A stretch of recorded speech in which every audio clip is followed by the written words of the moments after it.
Episode 7. Masks. The pitch-black darkness burned and prickled her skin, closing in from all sides. Nova didn't know where her body began or ended, if she even had one at all. She didn't know where she was or how much of her soul remained alive. In the indifferent void, there was only one sound, uneven, nervous, pathetic. Her breathing. Raising her hand to her lips, she could feel the air escaping her lungs on her fingertips. Moving her hands lower, she tried to remember her own shoulders, chest, stomach, legs. Her palms were dry, and they slid over her skin, bare skin. She wasn't cold or hot. The very concept of temperature seemed alien. And yet, her first thought was about clothing, as if layers of fabric could shield her from the ravenous abyss surrounding her, protect her from the invisible tendrils of the dark. We have silence, nebula, aftersound, pall, shroud. All these outfits actually look really nice. Even the free one actually looks really nice. I'm more partial to Nebula, but like I said, all of the outfits are really nice actually. They really are, so this one's a tough one. I'm gonna go with Nebula, though. Looks nice. Let me guess hairstyle next. Yes. Current hairstyle, fake it black. Ooh, I like the little, raindrops or something. That kind of look nice. But I'm gonna go with current.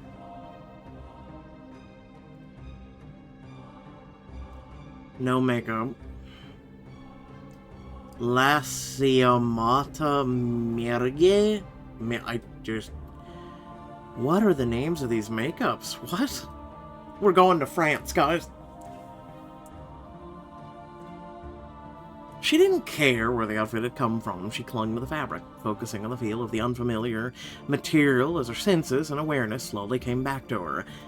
I'm inside the Nilite, but how long has it been?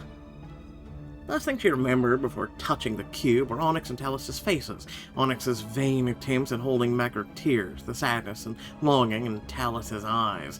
Then their tight, almost painful embrace. And after that, endless chaos of fears and struggle. Radu was right. The Nilite is testing me, seeing if I'm worthy of entering its core.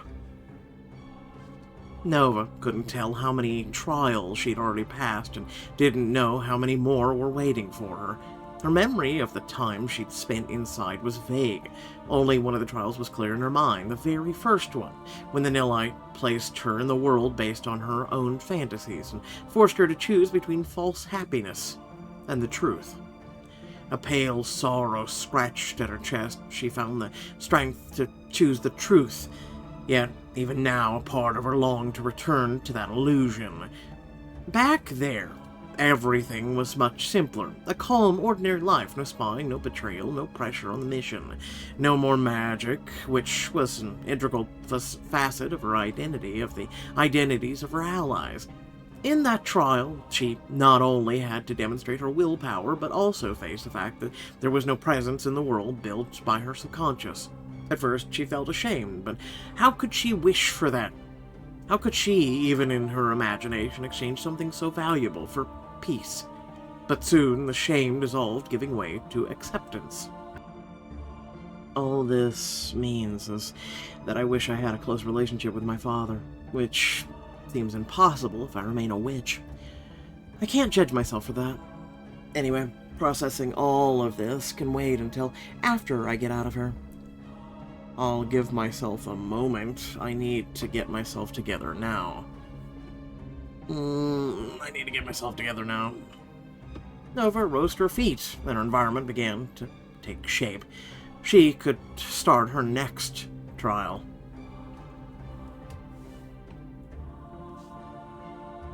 Oh boy.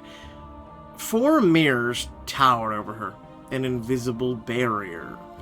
Her invisible light shimmered across their surfaces in a pale mist. Squinting, she took a step forward, studying the swirls of each frame. They formed into words. I'm not even going to try reading that. Spirito, I don't know what the other two are.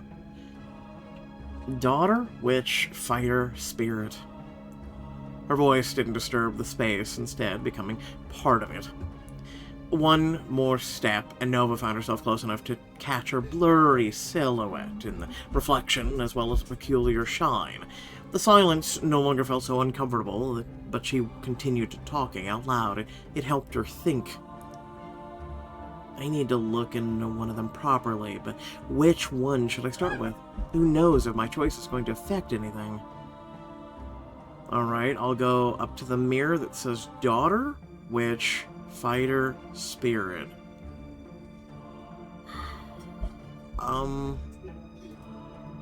Let's go with spirit, actually. The mirror sparkled as if greeting her. Nova stood, expecting to see her reflection, but it remained a shadow. When she took a closer look, a mask appeared where her face should have been. Its iridescent surface glowed, driving away the delicate lace of the mist. The light feathers made the catcher think of freedom. The mask trembled, it demanded contact. Enchanted, Nova reached out, but instead of touching the surface of the mirror, her fingers sank into it. So basically, it's like the Matrix. She jerked her hand away, recoiling. A tingling sensation swept through her entire body. Powerful magic. Moonhair's path. She felt as though the Nilite chuckled. Hands on her hips, she was suddenly overcome with a weary anger.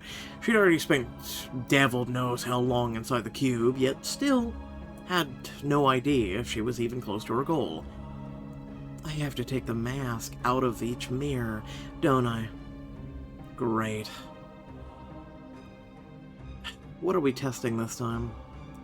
She exhaled irritably, staring at the floor, and muttered, "Look at me, talking to nothing." That's probably how those who do imprison souls went crazy. She nervously brushed off the clothes created by the Nilite's magic and clenched her fists. I need to be patient with myself. The sooner I finish here, the sooner I get to the center. And hopefully find Bay. She turned back to the mirrors and froze at the first one on the left. Daughter. The colors of the mask that appeared before her immediately brought to mind the images of her father in his cardinal robes. Her mind was feverishly trying to guess what could happen next. What quality would she have to demonstrate now? What did the Nilite want from her this time? There was only one way to find out. She swallowed, plunging her hands into the cold space behind the mask. As soon as her fingers closed around the mask, her own reflection grabbed her by the forearm, pulling her into the darkness. Butterflies. She learned the names of every kind that were pinned there in the frames. She could still remember them. I'm home. Enveloped by the familiar scent of wood and leather-bound books, she did not dare move, and looked around instead, listening to the thud of her own heartbeat. Everything seemed so real. Finally, turning around, Nova saw her father. He was sitting with his elbows on the table, his forehead pressed against his hands folded in prayer. He was interrupted by a knock and a child's voice from behind the door. Father. She shuddered. The answer was imprinted on her memory, escaped her lips instinctively. I'm busy, Nova. I'm busy, Nova. A moment later, the sound of retreating footsteps echoed down the corridor. I remember that night I came to show him my drawing. Is the Nilite showing me the past? Why? Why this particular moment? Taking a step to stand in front of the table, Nova understood that the Cardinal couldn't hear or see her. Leaning back in his chair with an exhausted sigh, he pressed his index finger and thumb against his closed eyelids. Then he looked right through her at the door. The deep sadness in his gaze took her by surprise. She kept standing there as Cardinal Barone prepared to continue his prayer. Heavenly Father, Merciful and omnipotent, forgive my trembling heart. You chose me and chose her to carry out your will in the world. I saw it when my eyes fell on her the first time. But I am tormented by doubts that I cannot bear this burden. You entrusted me to prepare the girl for the mission, and I know I must be strict and demanding with her. I cannot afford softness. She must see from my example that there is nothing more important than your will, no greater purpose than serving you. But my soul is filled with fatherly affection. That frightens me. Is it wrong? Is it sinful? Nova is but a child whose being has been tainted by the devil's touch. She didn't choose this. The Cardinal's quiet voice broke, and with it something inside his adopted daughter broke too. She so wishes to be good. She's making incredible progress in absorbing your teachings, and I cannot help but be proud of her diligence and intelligence. I hurt her, Lord, every day by refusing to show warmth and compassion out of fear that it will soften her, weaken her. Fear that it might lead her to think that she can reject the fate that has been thrust upon her. I cannot let that happen. I cannot let you down. Wiping away his tears, he sighed. I believe in your plan, Lord. I believe that Nova will fulfill her purpose. Help me stay on this path. Help me be what she needs. A mentor who will show her the right way and strengthen her spirit. Give me the strength not to hesitate. Give her the wisdom not to lose sight of the truth. Amen. The echoes of pain died away in the silence of the room. Nova wrapped her arms around her shoulders as her body trembled, tears frozen in her eyes. She had never seen him cry. Of course she hadn't. She wasn't allowed to witness his weakness. A disarming ache settled in her chest. Why? Why couldn't we just be father and daughter? She knew the reason, but that didn't make it any easier. He loves me. He's always loved me and has always been afraid of that. Because no matter what in his eyes, I'm God's instrument before anything else. He raised his head suddenly and their eyes met. Can he see me?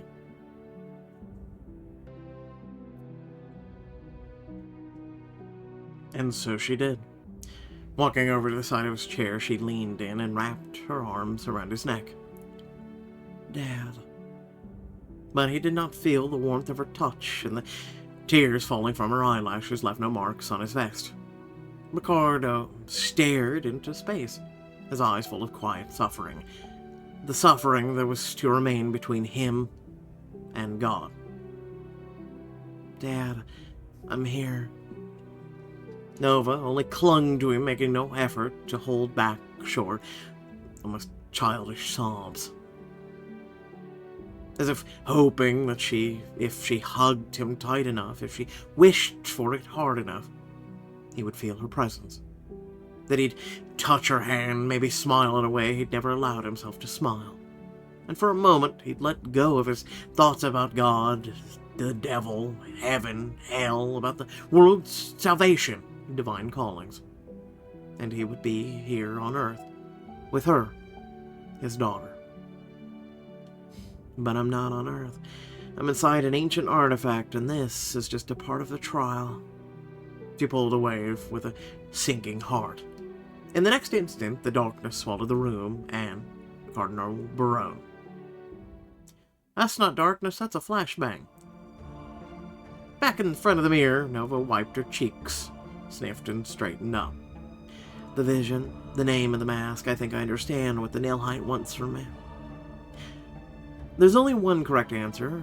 I have to see and admit that my father played an important role in my life. My father doesn't need me. I owe everything to my father, and to my father, I'm just a tool. It played an important role in her life, because if it wasn't for him, she wouldn't be the person that she is, even though he wasn't the greatest, but he influenced me in a way that any parent influences their child. I rejected what he thought my mission was, but I'll always remember what he taught me about perseverance, determination, following your chosen path. He's hurt me, he's inspired me, and no matter how complicated our feelings are for each other may be, he is my father, and I am his daughter. The mask began to shake, more violently than before. Without hesitation, Nova pulled it out of the mirror. You are holding the daughter's mask. Take a look. Before she could take in the details, the mask dissolved into a soft shimmer. Hopefully that's what's supposed to happen. You and me both hope that. She stared at her empty hands for a few more seconds, thinking about the cardinal. Then she took a deep breath.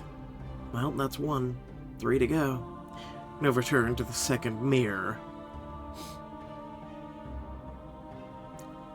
Witch.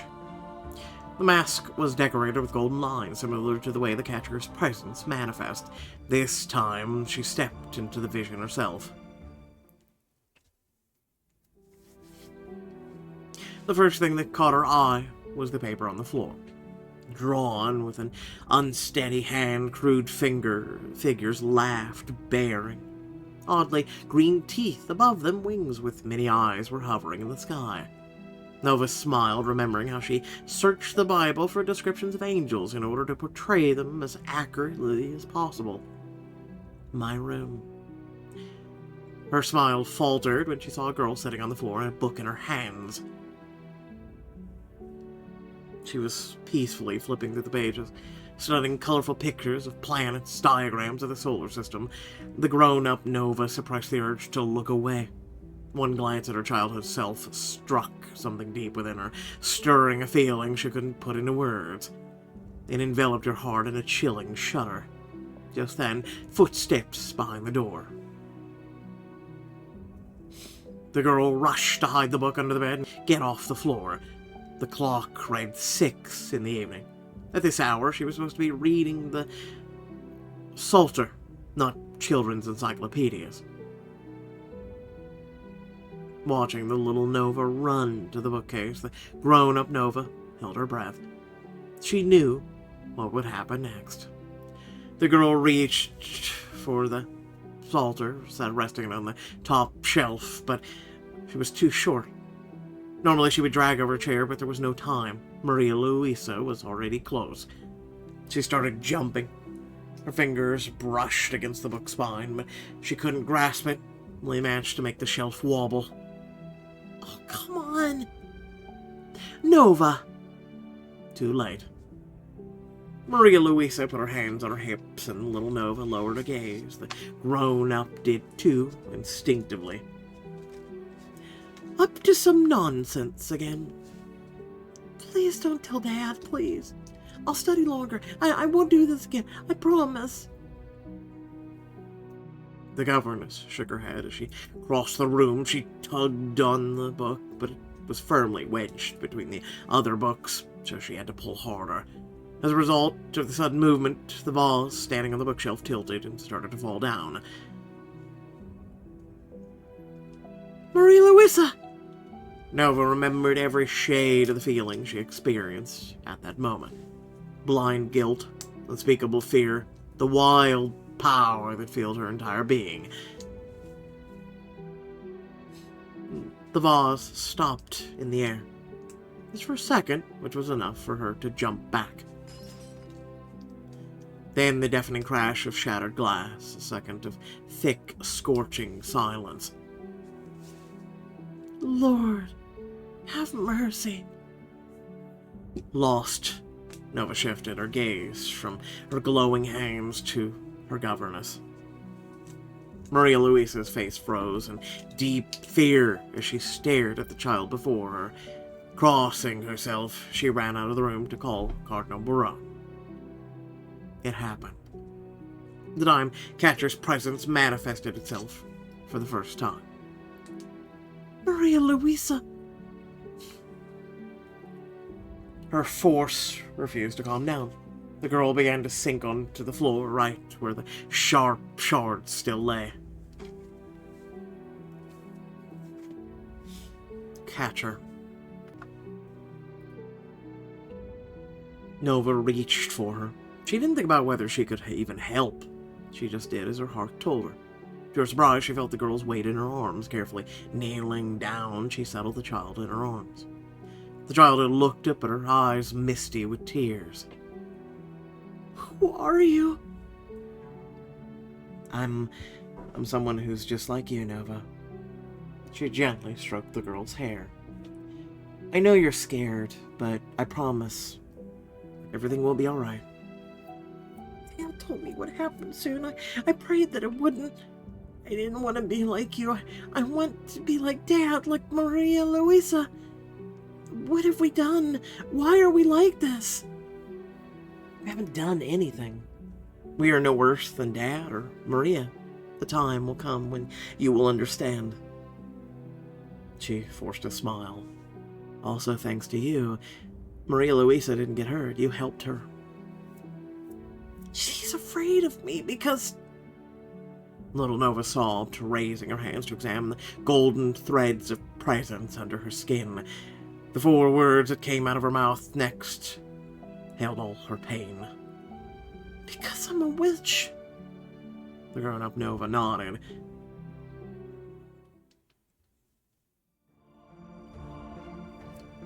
The Nihilite took her away from the room, but the visions didn't end there. The night she slipped out of the house as a teenager, managed to slow down a man before he could get run over by a car. The moment when she stopped a bullet flying at her in that alley. The moment when she almost killed Paget. When she touched Raffaello's painting. In each of the memories, Nova was using her powers.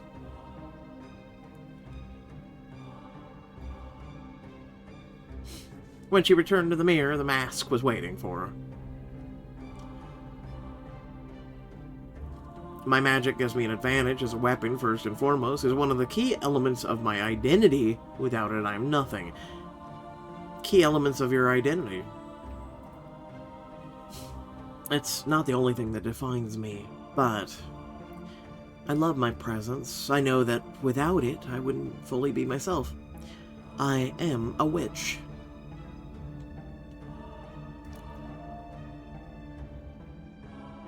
The wood turned into a gentle mist. It was time for the 3rd mask. Nova was getting closer. Fighter. The red streaked silver of the metal beaconed her closer, and she answered the call.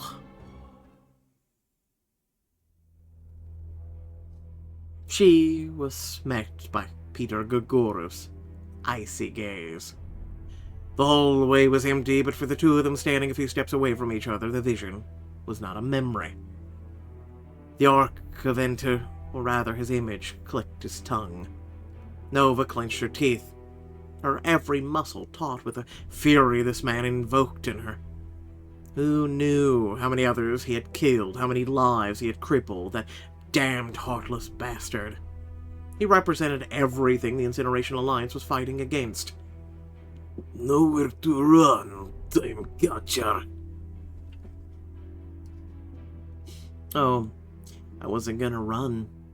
With a roar, he rushed at her, but she was ready. Then and there, she didn't want to summon her presence. She longed to feel her bones clash with his, her nails leave gouges in his skin, her sharp knees slam into his stomach. She wanted to inflict pain, to feel it. She was ready to fight. Well, that one was a bit short, but okay. When the Nihilite forced her back into the Hall of Mirrors, the bruises and blood on her skin disappeared without a trace. The vision was interrupted before Nova or Peter could win, and the witch was livid about it. It took her a while before her boiling emotions calmed, and she realized what the point of that was. Even if I don't know how everything will end, I'll fight to prove my superiority, to destroy the enemy for what I believe in, because I don't know how else to be. for what I believe in. For my people. Fighter's mask.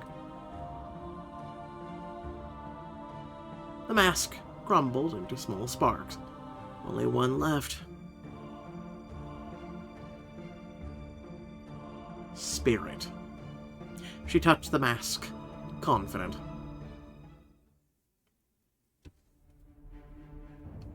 The mirrors vanished, and the air thickened with tension. For a moment nothing happened, but Nova knew soon it would all begin. And it did. Loud, violently.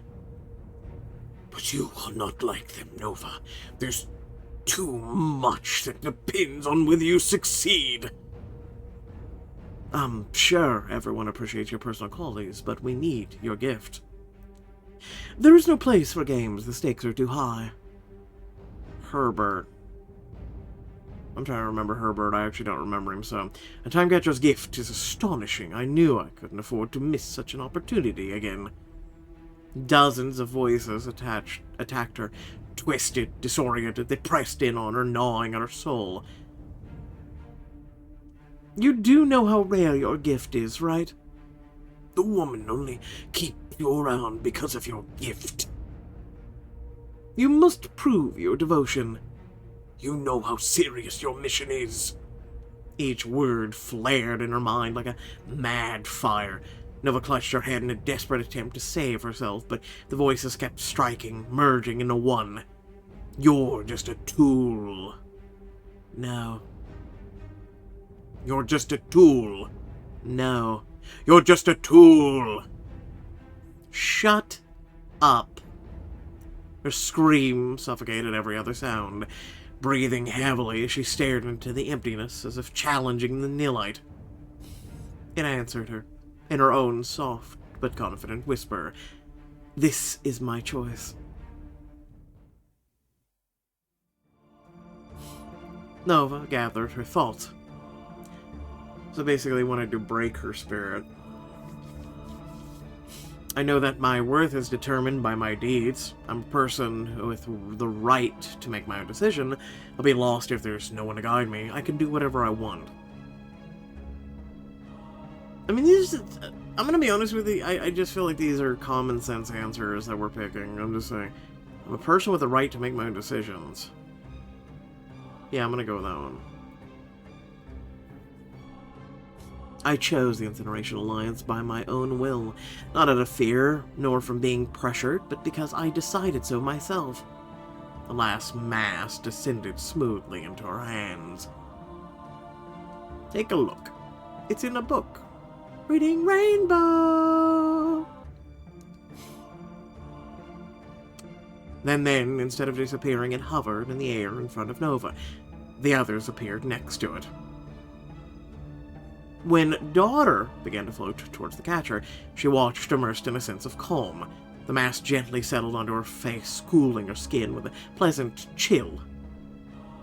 Then came Witch, Fighter, and finally, Spirit. Nova didn't feel their weight. She tried to touch them with her hand, but her fingertips only found her bare cheek. She closed her eyes. This time, she came to her senses more quickly and without any discomfort. A growing anticipation mixed with a curiosity in her chest. The trial of masks seemed to have helped her discover something new within herself, something beautiful. Welcome, champion. Nova shuddered, the voice penetrated into every cell of her body, both outside and inside at the same time. Turning around, she saw a figure in heavy robes approaching her. We congratulate you on your successful completion of the trials. Thank you, but who are you? We are the Heart. Since you have completed your task, we can now return you to your body. Wait, what? No. You cannot stay in the Heart. I don't want to, but before I return to my world, I need to know the answers. The answers. The catcher frowned. The Heart wasn't human, and she wasn't exactly sure how she would engage in a dialogue, or even if it was possible. Yes, the answers first. How do I access the concepts of the cube? How do I help other souls trapped here? This is false information. We do not keep prisoners. My ally touched the cube, just like I did. She should be here, her and 2 others. Every creature that has come into contact with us is free to leave. We do not keep prisoners. Maybe I should ask differently. I need time to think. In the meantime, how do I access the contents of the cube? We do not possess this information. But we do not have time. We only exist until our purpose is fulfilled. The art's eyes lit up, and with that, everything around began to spin and shift. The bottom became the top, the straight lines curved, the void began to fill. What are you talking about? What is your purpose? We wish you good luck, champion. Thanks, dude. That really helped. Nova came to her senses with a sharp, throat-cutting breath. Nova. Water. Jumping up from the bed, Talus grabbed a bottle from the bedside table and, after unscrewing the lid, handed it to Nova. Nova drained the bottle in several painful gulps while Talus woke Onyx, who was sleeping next to him. Once the Anamorphos's vision focused, she swept the witch into a strong embrace. You're back! Talus pushed Onyx slightly, forcing her to move over and hug Nova too. She could feel tears soaking into the fabric of her pajamas on both of her shoulders. Slowly, not because she wanted to, but because her limbs refused to obey at first, she hugged them back. I saw you two in my dream. They each held each other for a while as their hearts found a shared rhythm. Talus was the first to pull away, but squeezed her hand gently. Onyx refused to move or speak. I'll go get Jorge. He should examine you. Jorge, sir? Yes. We needed someone we could trust completely to look after you. Reluctantly getting out of bed, Talus left the room.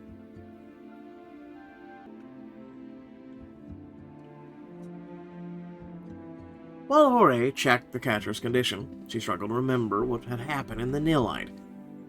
Oh, what do you, remember? Nova ran her tongue over her dry lips.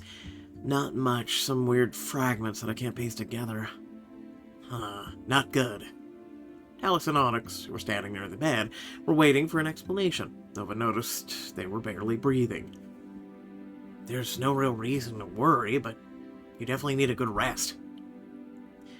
But if Bay is still not conscious, I have to... Nova, this isn't a request or a recommendation. It's a necessity. You've been through a lot. Expose yourself to a powerful magic we know very little about. If you keep searching your mind for answers now, your body will eventually say screw you, and they'll have a much harder time helping you. All of us are anxious about Bay. All of us want to find out what happened as soon as possible. But you can't just force yourself to remember. It should be gradual, gentle process. As your herbalist, I forbid you to strain yourself. Give yourself at least a day to rest. I'll explain or examine you again tomorrow, and we'll go from there. He handed her a vial of clear liquid. Here, the residual presence of the Nilite will continue to put a strain on your body, and this will weaken it a little. Onyx, Talus, keep an eye on her. You three can go for a walk. Fresh air, being deep in a forest, should help with recovery. And no work. We haven't even talked to Vesper yet. What if she... He folded his arms across his chest, steel-like determination flashing in his usual warm gaze. I screwed up once when I gave you that nasty tincture, and I still regret it. Especially considering how pointless it was since Vesper already knew you were... It doesn't matter. This is my chance to do better. I'll talk to her myself.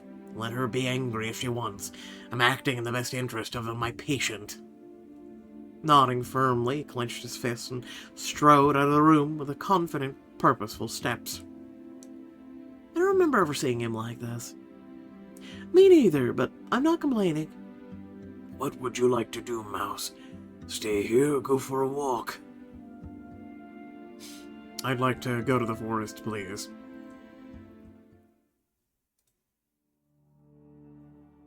Scooped up in a cube. The general rays of the rising sun kissed their skin, guiding them along the winding paths. The lovers were in no hurry. Nova was still weak, besides they wanted to savor the moment. Forget about the Nilhite, the constant sense of danger. They want to learn to live with, and just be the three of them together. Nova interlaced her left hand with Onyx's and her right with Talus's. You like it better here or in Rome? In the city. Here. Answered simultaneously, then exchanged a quick glance. I mean, fine, we can look for a house somewhere in the suburbs when we move out of the nest. That'd be a compromise, right? A house? Like for the three of us? Onyx flattened her cat ears and mumbled something incomprehensible. The catcher shared Talus's surprise. Onyx's words caught them both off guard. They hardly talked about the future. It was always too uncertain. They still hadn't secured the source, and without it, succeeding in reshaping society would be difficult. Her cheeks felt warm. Onyx, have you been thinking about us moving in together? Maybe, yes. Not right now, but, someday. What? Just thinking. We need to have 2 refrigerators so that I don't have to see your delicacies. And I'm probably going to have to change my entire wardrobe to black to better hide your fur. I don't think I can find a way to hide your feathers, Talus. Why would you need to hide them? They're beautiful and shiny. We'll collect them and use them to make a dream catchers. Nova stopped and said at both of her partners. Come here. They hugged her, wide smiles on their lips, warming in both her body and her soul.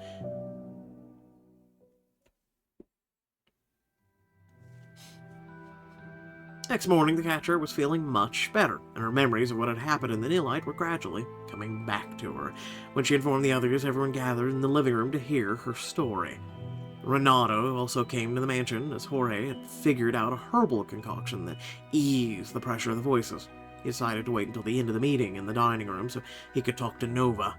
Everyone settled down after the initial greetings. Nova scanned the room, lingering on each of the people present.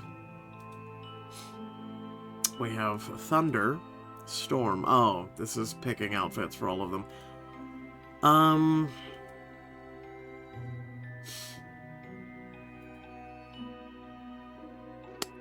Everybody's gonna have to do... Ugh. That's a lot of outfits I'm gonna have to pay for, I'm thinking about it. I mean, it doesn't really give points, and that's the one plus. I do like Shin's black outfit. It actually does look really nice, right? Yeah, I'm just gonna go with Calm. Oh, see what I tell you. All these outfits. Sonnet, Poem, Line.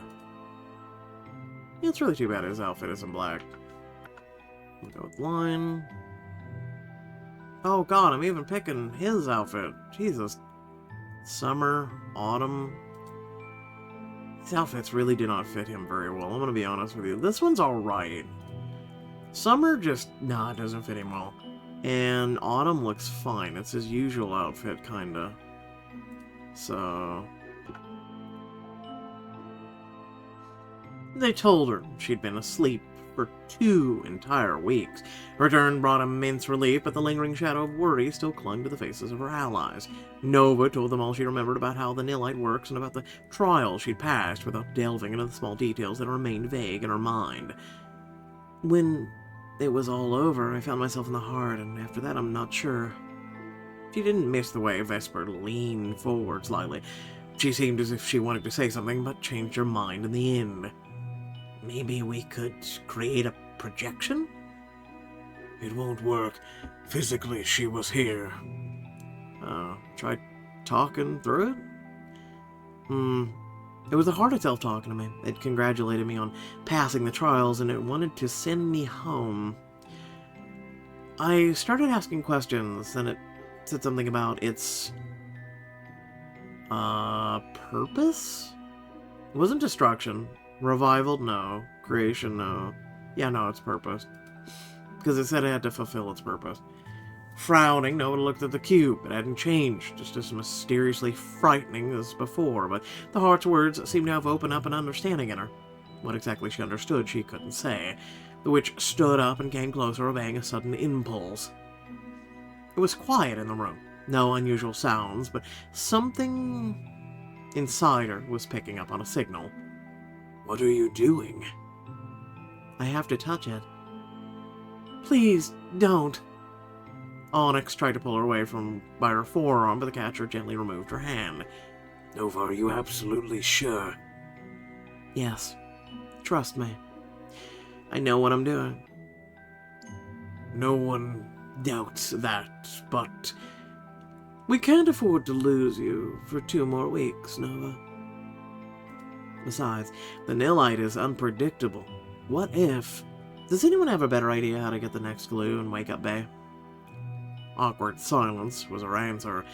Yep, that's what I thought. None of you were there. I was. Nova squinted and repeated herself with more emphasis this time. I know what I'm doing. No one had any words to counter that except, watch out, Vesper. She could oust you. Vesper looked at the catcher. Be careful. Nodding, Nova deactivated the alarm.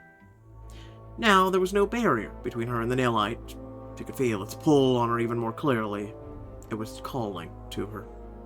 Without hesitation, she touched it. An icy wave ran through her body, awakening her presence. It filled the room like smoke after an explosion, before abruptly subsiding. A strange hissing sound cut through everyone's ears, forcing them to cover them. Oh, and then everything gets blurry. When the noise stopped, Nova looked at the Nilite again.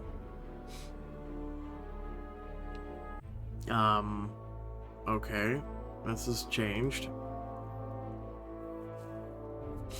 Lucian was the first to come up to her. Vesper ran up behind him, followed by the others. It opened. Not completely, but the lance of the killer. Huh? The inscription in Latin, it translates as the lance of the killer. What are you talking about? Nova pointed at the glowing lines, right there above the slot. I don't see anything there. Me neither. Oh. So, it only opens for those who have passed the... The door suddenly swung open. Lucian grimaced as it struck the wall from the force it was pushed with. A silhouette was leaning weakly against the door. What happened, and why the fuck am I wearing this stupid dress? Oh, there's no thingy this time. Did the devs get rid of that? Really? That's unfair. I actually always watch that. Let's go with... I'll go with 4. It's a bit confusing of an episode for me. 1 sun, 1 moon, 7 status, 1 power. Diamonds. Boom. We're done with Time Catcher. So until the next update, which is literally a month from now. A little over a month, actually. I think the devs will be playing Doom Dark Ages at this rate, which, hey, I'm perfectly fine with it. So, if you know, you know. So without further ado, thank you all for watching. Please remember that if you did enjoy, to like, share, and subscribe if you haven't already.